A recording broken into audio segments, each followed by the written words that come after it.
Morning. Good morning. Actually, hindi naman planado na maging breeder kami. Nag-start lang po kami, before pandemic. We just got married ni Habi. And niregaluhan niya ako ng dog. Kasi since lumipat kami sa bahay namin that time, sa Santa Rosa pa, ayun. So para kami nagkaroon ng baby, pinigay namin lahat, needs, wants, ng dog. Hanggang sa nag-pandemic po that time and nauso po yung mga dogs kaya nag-search po kami. Since nainlove po talaga ako sa white dogs, nag-search kami ng white dogs na then nakita namin yung Samoyed. Then yun po, nag-try kaming mag-import, bumili. Hanggang sa, yun nga po si Champy, yun yung senior dog namin until now. Hanggang sa nagtuloy-tuloy po na hindi namin nakalain na yung expense namin sa kanila mababawi.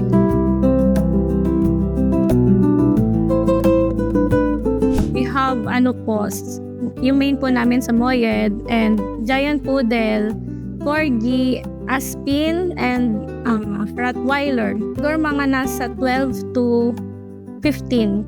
Wala pa po yung puppies kasi gusto namin talaga maalagaan isa-isa. Hindi po kami nagpaparami ng dogs kasi gusto namin pa rin ma-maintain sila, yung health nila, yung quality.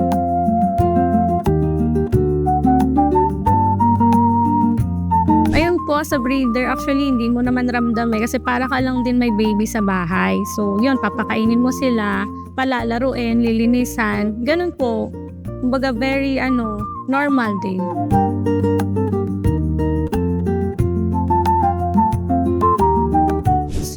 Syempre unang-una yung sa food nila, kung hiyang po sila, yun po yung lagi namin, yung importante po para sa amin. Kung saan po sila mahihiyang kasi each dogs po ay iba-iba kung saan po sila mahiyang.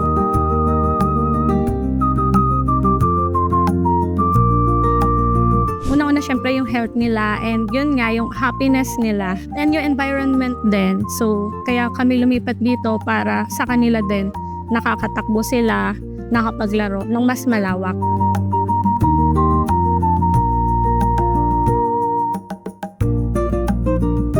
Very important po kasi syempre doon po nag-i-start yung quality nila, yung health ng dogs, and especially nagpaparehom kami ng dogs. Gusto namin healthy talaga yung mga dogs and quality.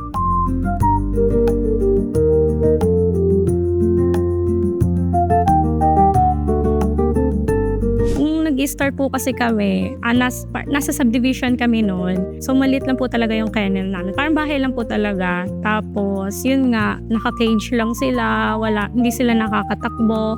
And especially nung nag-start po kami, syempre yung typical na sakit na parvo before, na naranasan po namin yon sa first dog namin. Kasi first time po namin hindi namin alam. Hanggang sa unti-unti namin natutunan kung paano yung tamang pagkain po nila, diet, yung proper cleaning, and isa pa is kung paano rin mapapanatili yung fur nila, yung shine ng fur nina. And lastly, in-screen din namin yung mga new fur parents po, kung magiging okay sila, mas magiging happy ba sila doon.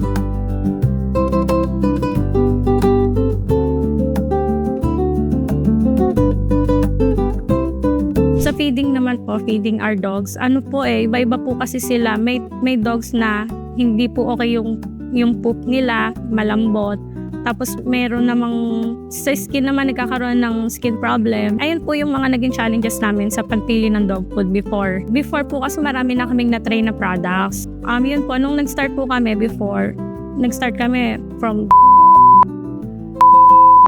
ang napansin namin talaga, hindi siya consistent May times na basa yung poop nila and yung naglalagas hanggang sa na-discover din namin itong which is naging okay din sila. Mas umokay sila compared dun sa previously naming tinry. And yun po, as a responsible breeder, we still continue to search and look po for a better product. And that's how we discover New Can and New Pet.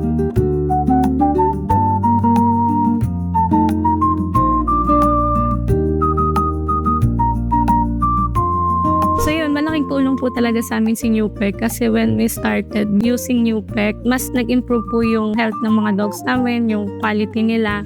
So mas kampante kami once parehong namin yung mga puppies namin to the new owners, maganda po yung foundation ng mga puppies. Healthy. Pag nag-groom kami ng puppies, syempre, ang mga concerns ng new pet owners namin, kung paano yung tamang pag-alaga sa kanila. We always recommend po yung basic care, grooming po, and feeding ng puppies. Sa feeding po, since maganda na po yung foundation nila, mas magiging kampante po kami kung itutuloy nila yun sa mga puppies for our peace of mind.